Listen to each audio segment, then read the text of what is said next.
আমার ভাই আবু সাঈদ যখন বুকের তাজা রক্ত দিয়েছিলেন, তখন ছাত্র সমাজ, কে শিক্ষক, কে ছাত্র, কে ছাত্রী, কে গায়ক, কে গায়িকা, কে নায়ক, কে নায়িকা, বাংলাদেশের তৌহিদি জনতা কাঁধে কাঁধ রেখে, হাতে হাত রেখে, সুরে সুর মিলিয়ে এক কাতারে দাঁড়িয়ে যখন রাজপথে মিছিল করেছে, তখন বাংলাদেশ থেকে কিন্তু বঙ্গবন্ধুর মেয়ে শেখ হাসিনা বাংলার জমিন থেকে পালিয়ে গিয়েছে। সেখান থেকে যদি তোমার শিক্ষা গ্রহণ না করো, আমরা বাংলাদেশের তৌহিদে মুসলমান আবারও যদি আমরা মাঠে ময়দানে নামি, তোমাদের মতো হিন্দু দাদা বাবুরা বাংলার জমিন থেকে পালিয়ে এদেশ থেকে তোমরা মামুর বাড়ি দিল্লি গিয়ে পড়বে। কথা বলেন ঠিক কিনা? অতএব সাবধান, তোমরা এক আবু সাঈদকে মেরে বাংলার জমিন থেকে তোমরা নিষিদ্ধ হয়ে গিয়েছ। আবার আমার ভাই সেই আরিফ ভাইকে তোমরা হত্যা করে তোমরা আবার সেই ইসকন নামের সংগঠনকে তোমরা মুছে দেওয়ার চেষ্টা করতেছো। কথা বলেন ঠিক কিনা? তোমরা পাহাড় দেখেছো, পাহাড় দেখেছো, পাহাড়ের ওজন দেখো নাই। তোমরা সাগর দেখেছো, সাগরের গভীরতা দেখো নাই। তোমরা বাংলাদেশের মুসলমান তৌহিদ জনতা দেখেছ, তাদের ঈমান এখন পর্যন্ত তোমরা দেখো নাই। এই বাংলাদেশ, সবুজ শ্যামল বাংলাদেশ, এই বাংলাদেশে দাঁড়িয়ে কিছু নাস্তিক, কিছু মুরতাদ আমাদের বাংলাদেশ থেকে ছিনিমিনি নিয়ে খেলতেছে। কথা বলেন ঠিক কিনা? চট্টগ্রামের সামান্য কিছু হিন্দু, এরা আমাদেরকে হুমকি দিচ্ছে, আমরা ঘুমন্ত ভাগ, আমাদেরকে জাগাবেন না। আপনারা যদি আমাকে জাগান তাহলে পালাবার রাস্তা খুঁজে পাবেন না। আমরা বলতে চাই, তুমি কার ইঙ্গিতে, কার কথা মতো তুমি বাংলাদেশের মুসলমানদেরকে হুমকি দিচ্ছ?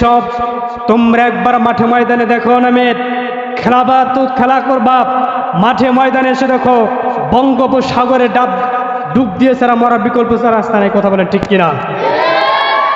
সম্মানিত ভাইয়েরা আমার, একটি কথা স্পষ্ট আয়নার মতো বলে দিতে চাই, এটা ভারত নয়, এটা ভুটান নয়, এটা আমেরিকা নয়, এটা মায়ানমার নয়, এটা বাংলাদেশ। কথা বলেন ঠিক কিনা?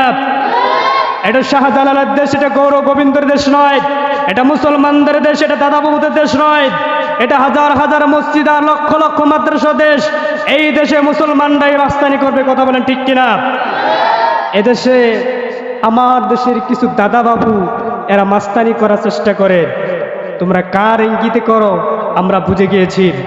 নরেন্দ্র মোদীর কথা মতো বেশি লাফালাফি করবা না। এমন জোরে আসার দেব বঙ্গোপসাগরে ডুবে মরা ছাড়া বিকল্প তোমরা রাস্তা খুঁজে পাবে না। কথা বলেন ঠিক কিনা? সম্মানিত উপস্থিতি, 5 আগস্টের কথা ভুলে গেলে চলবে না, সেখান থেকে শিক্ষা নিতে হবে। আমার ভাই আবু সাঈদ যখন বুকের তাজা রক্ত দিয়েছিলেন, তখন ছাত্র সমাজ, কে শিক্ষক, কে ছাত্র, কে ছাত্রী, কে গায়ক, কে গায়িকা, কে নায়ক, কে নায়িকা, বাংলাদেশের তৌহিদি জনতা কাঁধে কাঁধ রেখে, হাতে হাত রেখে, সুরে সুর মিলিয়ে এক কাতারে দাঁড়িয়ে যখন রাজপথে মিছিল করেছে, তখন বাংলাদেশ থেকে কিন্তু বঙ্গবন্ধুর মেয়ে শেখ হাসিনা বাংলার জমিন থেকে পালিয়ে গিয়েছে। সেখান থেকে যদি তোমার শিক্ষা গ্রহণ না করো, আমরা বাংলাদেশের তৌহিদে মুসলমান আবারও যদি আমরা মাঠে ময়দানে নামি, তোমাদের মতো হিন্দু দাদা বাবুরা বাংলার জমিন থেকে পালিয়ে এদেশ থেকে তোমরা মামুর বাড়ি দিল্লি গিয়ে পড়বে। কথা বলেন ঠিক কিনা? অতএব সাবধান, তোমরা এক আবু সাঈদকে মেরে বাংলার জমিন থেকে তোমরা নিষিদ্ধ হয়ে গিয়েছ। আবার আমার ভাই সেই আরিফ ভাইকে তোমরা হত্যা করে তোমরা আবার সেই ইসকন নামের সংগঠনকে তোমরা মুছে দেওয়ার চেষ্টা করতেছো। কথা বলেন ঠিক কিনা? তোমরা পাহাড় দেখেছো, পাহাড় দেখেছো, পাহাড়ের ওজন দেখো নাই। তোমরা সাগর দেখেছো, সাগরের গভীরতা দেখো নাই। তোমরা বাংলাদেশের মুসলমান তৌহিদ জনতা দেখেছ, তাদের ঈমান এখন পর্যন্ত তোমরা দেখো নাই। একটি কথা স্পষ্ট আয়নার মতো বলে দিতে চাই, এদেশের মুসলমান যদিও তারা মাঠে ময়দানে কাজ করে, যদিও তারা কৃষক, কিন্তু তাদের ভিতরে ঈমানের তাজা আছে না নাই? ঈমানে বলিয়ান আছে না নাই? খুব সাবধান হয়ে যান। আপনারা আমাদেরকে কি জাগাবেন?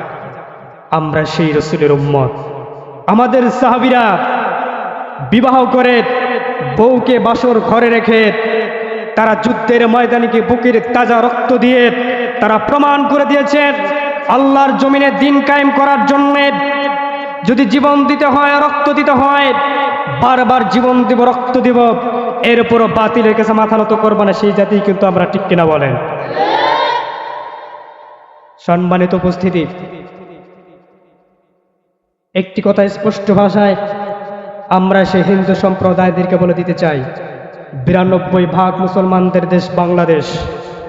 এই দেশে সামান্য তোমরা কিছু হিন্দু, কিছু ইসকনের হিন্দু, তোমরা যদি সেই রাসূলের কথাগুলো আমাদেরকে মনে করে দাও যে রাসূল সাল্লাল্লাহু আলাইহি সাল্লাম বলেছেন শেষ জামানায় আমার উম্মতদের ভিতরে একটি যুদ্ধ সংগঠিত হবে, সেই যুদ্ধটির নাম হলো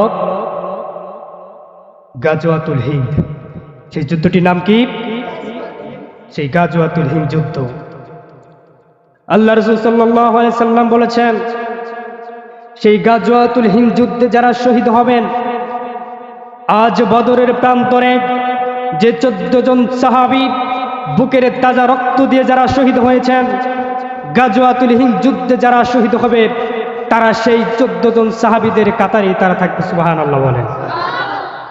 তাহলে ও মুসলমান, জানতে চাই গাজওয়াতুল হিন্দ যুদ্ধ যদি শুরু হয়ে যায়, আমাদের ঘর ছেড়ে, বাড়ি ছেড়ে, হাতে হাত রেখে, কাঁধে কাঁধ রেখে, সুরে সুর মিলিয়ে একসাথে সেই গাজওয়াতুল হিন্দ যুদ্ধের সেই হিন্দুদের সাথে যুদ্ধ করতে কারা কারা রাজি আছেন? হাত তুলে আল্লাহকে দেখায় দেন।